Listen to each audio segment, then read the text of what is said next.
Assalamualaikum warahmatullahi wabarakatuh. Di mana saja teman-teman berada, semoga semuanya sehat walafiat insyaAllah. Amin ya Rabbil Alamin. Ketemu lagi dengan saya Ummu Tauhid.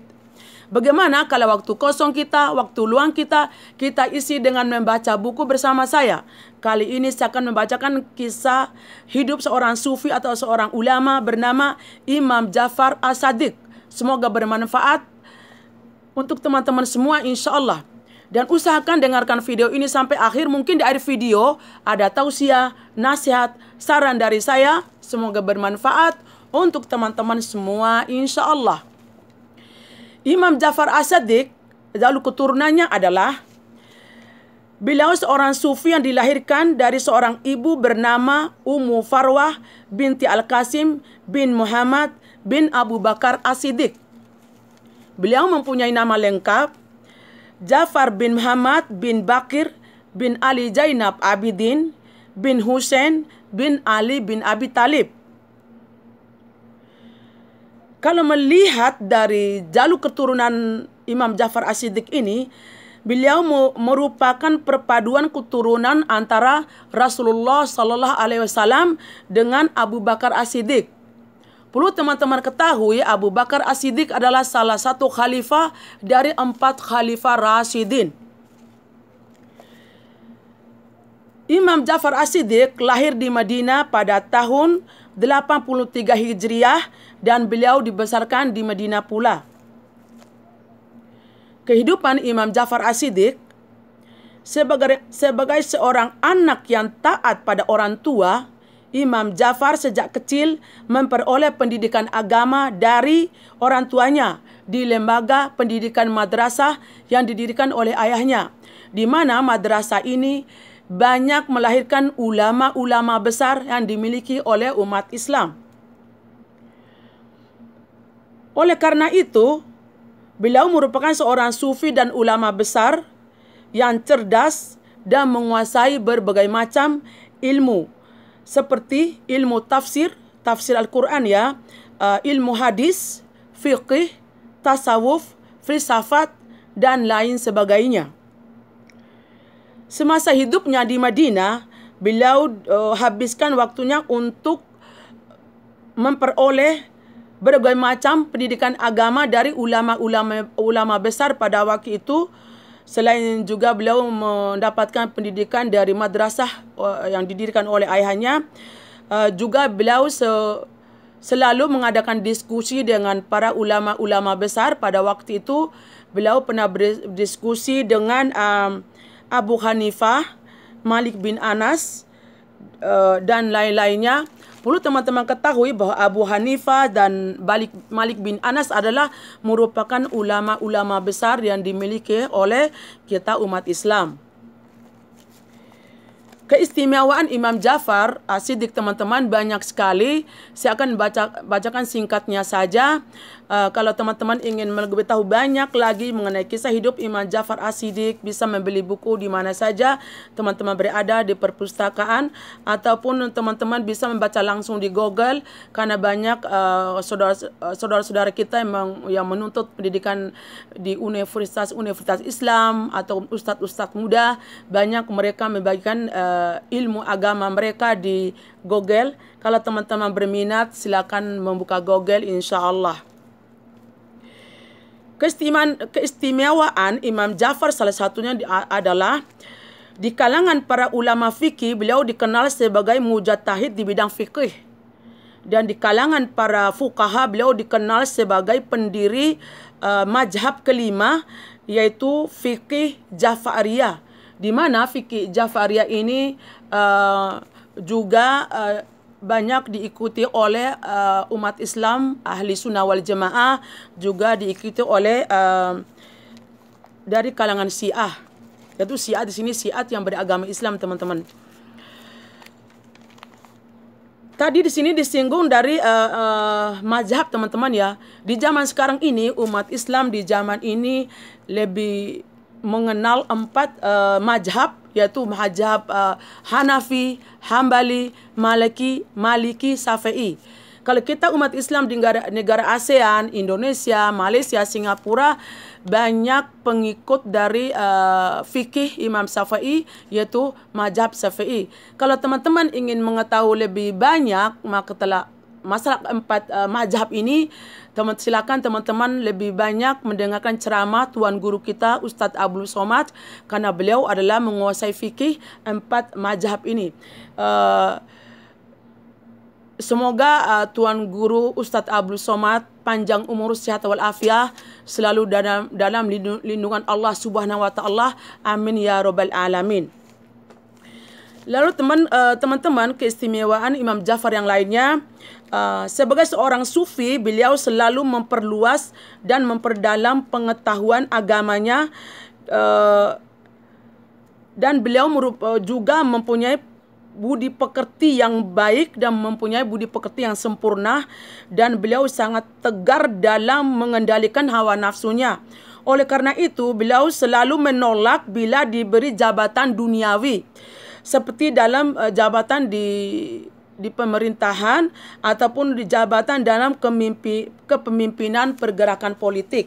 Beliau selalu menolak setiap ada jabatan yang bersangkutan dengan pemerintahan, teman-teman, karena beliau lebih memilih menghidup juhud di jalan Allah, selalu taat dan beribadah kepada Allah. Juga keistimewaan Imam Ja'far yang lainnya adalah beliau juga seorang sufi yang memiliki karomah yang diberikan Allah Subhanahu wa taala kepadanya. Setiap beliau memanjatkan doa, selalu Allah mengabulkan doanya dengan cepat. Sepertinya pada suatu waktu beliau sedang menderita kelaparan di Bukit Kubais atau di Jabal Kubais. Beliau berdoa kepada Allah agar segera diberikan makanan dan minuman. Lalu tiba-tiba Allah mengabulkan doanya dengan memberikan setumpuk anggur dan sehelai selimut. Itulah teman-teman karomah yang dimiliki Imam Ja'far As-Siddiq.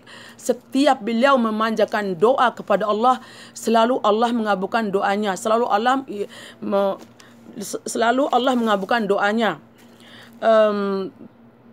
Tadi disinggung di sini masalah Bukit Kubais, teman-teman, atau Jabal Kubais. Semoga teman-teman yang nonton video ini bisa datang umroh dan haji, insya Allah. Bisa melihat sendiri di mana tempatnya Bukit Kubais atau Jabal Kubais, teman-teman.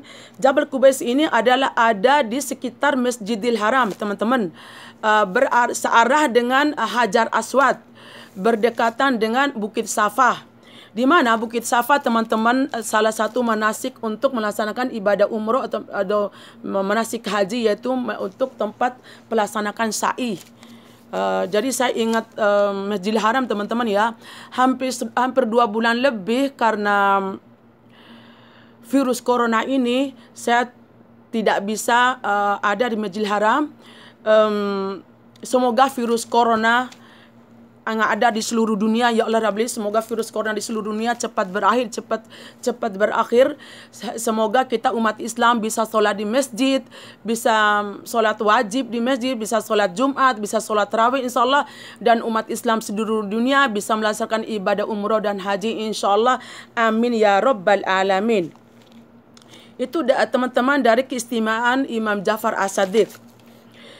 Lalu pokok pikiran Imam Ja'far adalah sebagai seorang sufi, beliau merupakan mempunyai pemikiran tentang keseimbangan antara tobat dan melaksanakan ibadah kepada Allah. Karena dengan menyeimbangkan antara tobat dan ibadah itu akan menimbulkan perilaku yang baik yang diridhoi oleh Allah Subhanahu wa taala. Karena dengan tobat yang kita lakukan, kita akan menyadari semua kesalahan-kesalahan atau kelalaian yang pernah kita lakukan sebelumnya. Dan tobat yang kita lakukan itu akan meningkatkan amal ibadah kita kepada Allah Subhanahu wa taala, sebagaimana disabdakan Rasulullah SAW, apabila Allah menghendaki seseorang menjadi baik, maka Dia membuatnya menyadari kesalahan-kesalahannya. yakni apabila Allah menghendaki seseorang menjadi baik, maka dia akan menjadi baik. Itu teman-teman pokok pikiran Imam Ja'far As-Siddiq. Imam Ja'far meninggal pada tahun 148 Hijriah setelah beliau banyak menggunakan seluruh hidupnya untuk beribadah dan mengabdi kepada Allah Subhanahu wa taala. Ya, yaitu banyak melakukan ibadah, yakni sebagai seorang ulama banyak melakukan ibadah yang diridho oleh Allah, yang bermanfaat untuk banyak umat Islam. Itu teman-teman riwayat singkat dari kehidupan Imam Ja'far As-Siddiq. Semoga bermanfaat untuk teman-teman semua, insyaallah. Mungkin ada sedikit tausiah dari saya, ya ini sambil untuk belajar gitu, sambil bagi-bagi ilmu ya. Tadi beliau katakan bagi seorang ulama atau sufi itu harus mampu mengendalikan hawa nafsunya, tidak terpengaruh dan tergiur dengan kedudukan jabatan duniawi. Juga beliau mengatakan bahwa tobat dan beribadah itu harus tobat dan ibadah harus sejalan atau bersamaan, teman-teman. Di mana kalau kita bertobat, teman-teman, kalau kita pernah melakukan perbuatan dosa atau perbuatan salah, nama juga manusia tidak luput dari khilafan dan kesalahan dalam hidup, teman-teman ya.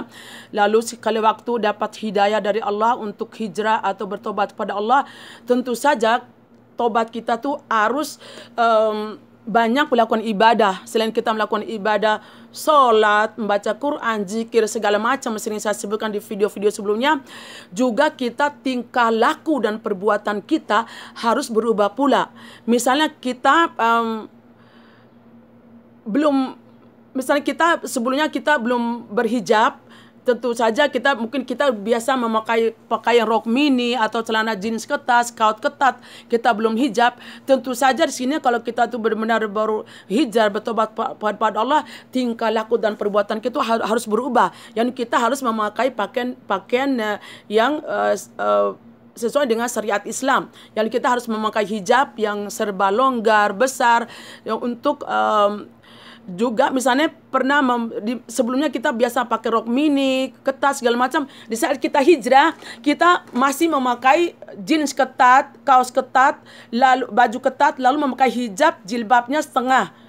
Yani belum, yani nggak longgar. Coba bayangkan, lalu berpakaian Islam, berpakaian hijab seperti itu, jalan di jalan besar, di jalan raya, jalan umum misalnya. Tentu itu akan menimbulkan fitnah kan? Nah, mungkin akan membuat pandangan saudara laki-laki kita itu ke arah kita tuh mungkin mengundang hawa nafsu atau menginang pandangan yang enggak baik kali gitu, teman-teman ya. Lalu kalau kita sebagai kalau hijrah itu memang enggak mudah, teman-teman. Orang mau hijrah bertobat itu enggak mudah. Setiap mau bertobat ada saja godaan-godaannya, ada selalu godaannya. Tapi kalau kita punya iman kuat, tekad kuat untuk kembali bertobat ke jalan Allah, insya Allah pelan-pelan pasti dengan penuh sabar dan ketabahan dalam melaksanakan kita tobat dan hijrah ke jalan Allah.